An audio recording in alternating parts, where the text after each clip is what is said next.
This is part 1 of the video on learning goal 1c in the completing the model of the atom unit. That learning goal, atom 1c, is I understand why atoms of different elements emit unique atomic emission spectra. This video will look at success criteria letter A. I can use the Bohr model to explain what an atomic emission spectrum is and how it is produced. The first thing we want to identify is the difference between what we call continuous spectra and discontinuous spectra. When we looked at sunlight and we put that through a diffraction grating and we looked at what that light looked like as it got separated, we saw a continuous spectrum. It looked like this. You saw the colors of the rainbow.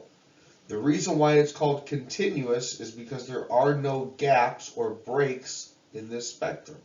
Notice as we look here at the red end and even into the infrared at the very end there, which we can't actually see, notice there are no breaks in this spectrum. And this is what sunlight is. Sunlight is a continuous spectrum. A discontinuous spectrum is going to have gaps or breaks in what we view there.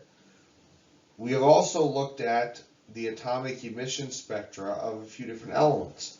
One of them that we looked at was hydrogen, which looks something like this. Now this is easier to see than what you saw looking through the spectroscopes, but the basic idea is there.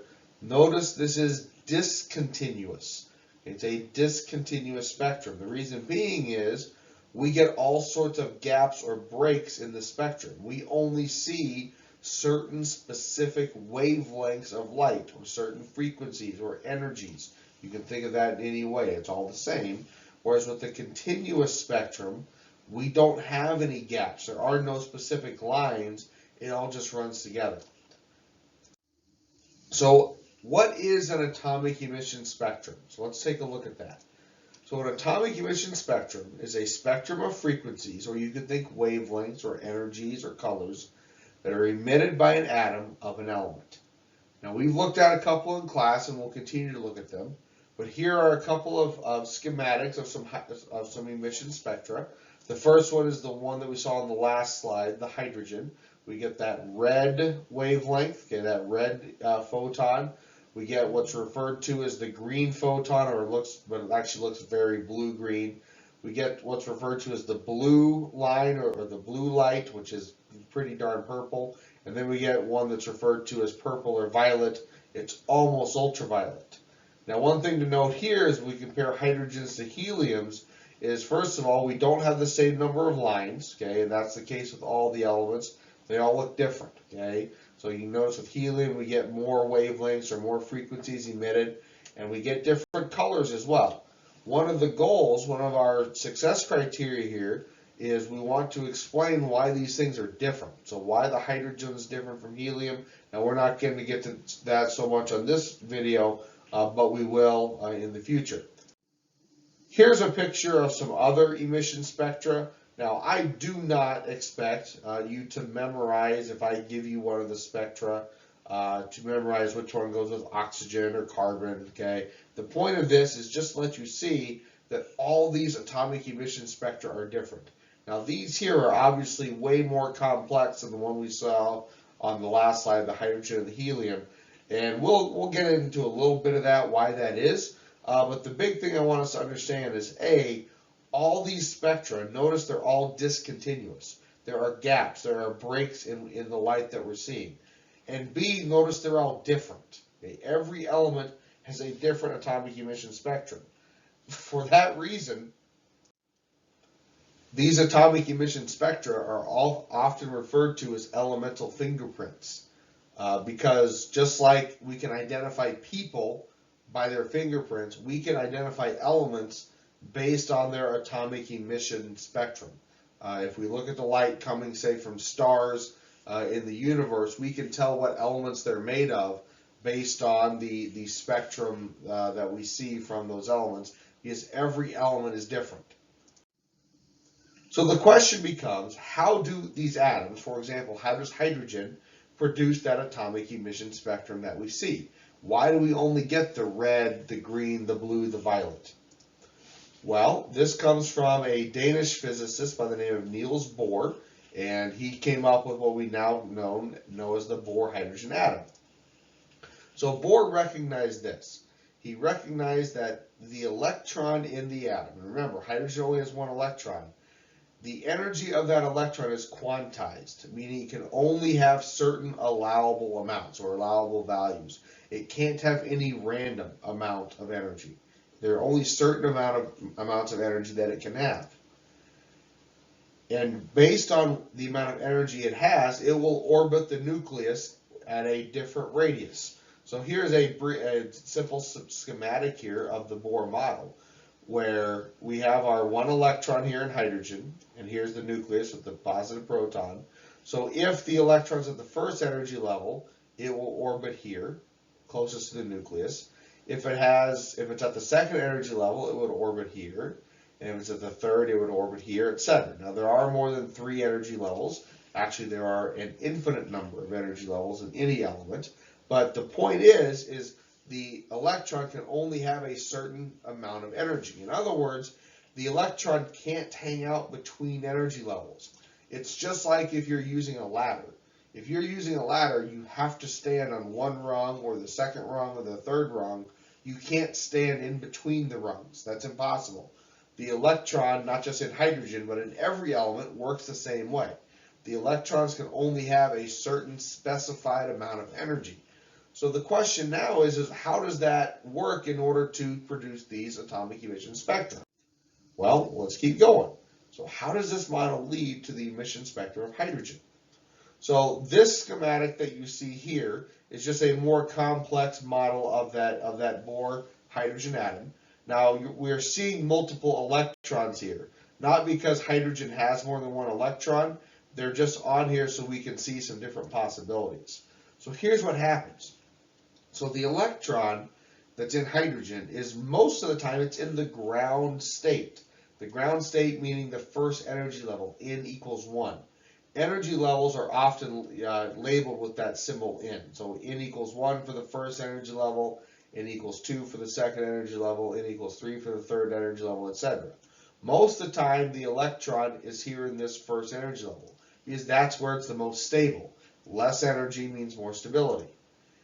However, if that electron or the atom absorbs energy, just like you saw with the production of the atomic emission spectra, that high voltage electricity, that can cause the electron to shoot up in energy level to reach an excited state. So that's anywhere above the first energy level. So depending on how much energy it absorbs, it could go to the second level, the third, the fourth, the fifth, the sixth. And again, there are actually an infinite number of levels.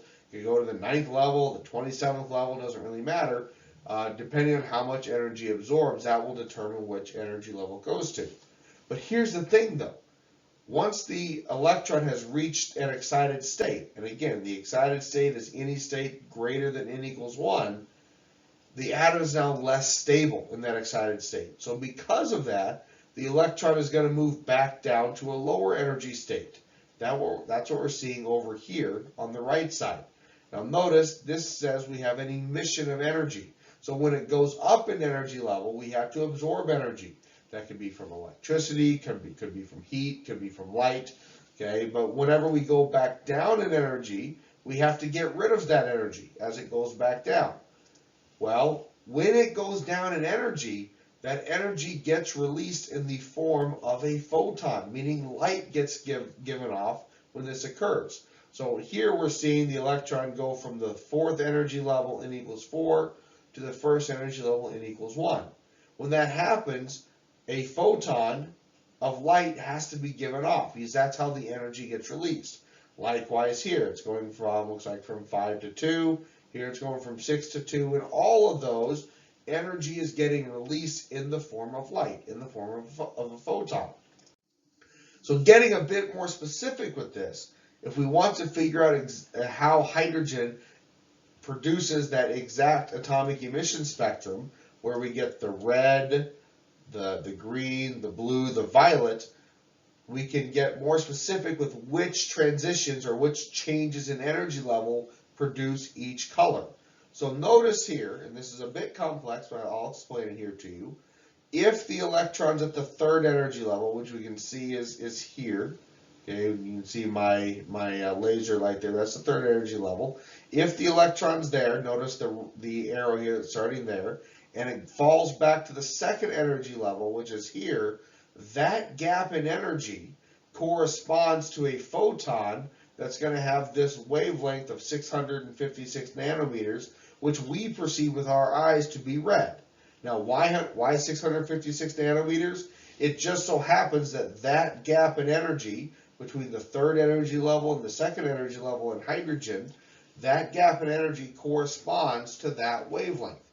If hydrogen was put together just a little differently, and not that we have a choice in it, it's just how the universe worked whenever hydrogen was formed, if it worked a little differently, where this third energy level was a little more energy, so a little farther out, that would make this wavelength just a little bit shorter. If it was a little closer in to the second energy level, it'd make the wavelength just a little bit longer. Okay, but it just so happens that that gap corresponds to the wavelength to give us a red photon. Likewise, if the electron goes from the fourth energy level to the second energy level, that's going to emit a photon that to us looks kind of blue-green. It's at 486 nanometer wavelength. Now, I do not expect that you memorize or know these wavelengths. That's not the importance here. What is important, though, is that we recognize that each color corresponds specifically to a certain transition or energy level change in the atom. So one more example here. If we want to see this blue photon, if we want to know why we get that one, that's when the electron goes from the fifth energy level down to the second. That gap in energy between the fifth level and the second level, that corresponds to that blue photon, the energy that we get for that blue photon. So the important idea, and we'll go through this again here, when the electron moves from a higher to a lower energy state, a photon must be emitted. That's what we're seeing with these squiggly lines here. That's common notation with this atomic emission spectra stuff here. You see these squiggly lines to simulate or to denote a wavelength, so to speak. That's very indicative of a photon being emitted. So whenever we go from a higher to a lower energy state, a photon gets emitted.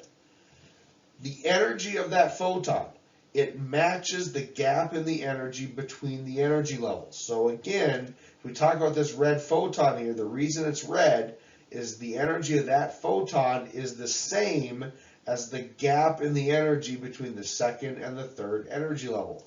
Just like if you were using a ladder, I know I used this analogy already, but if you're using a ladder and you're stepping from the third rung down to the second rung, the amount of energy you lose in doing that is the difference in the energy that you had between the second and the third rung on that ladder.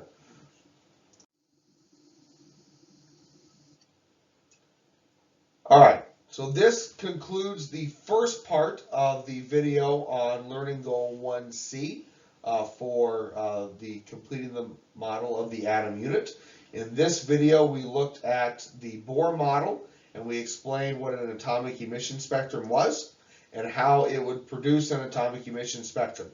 The next video, we'll get some more practice on that. We'll address success criteria B, which will help us with also understand success criteria A a little bit better as well.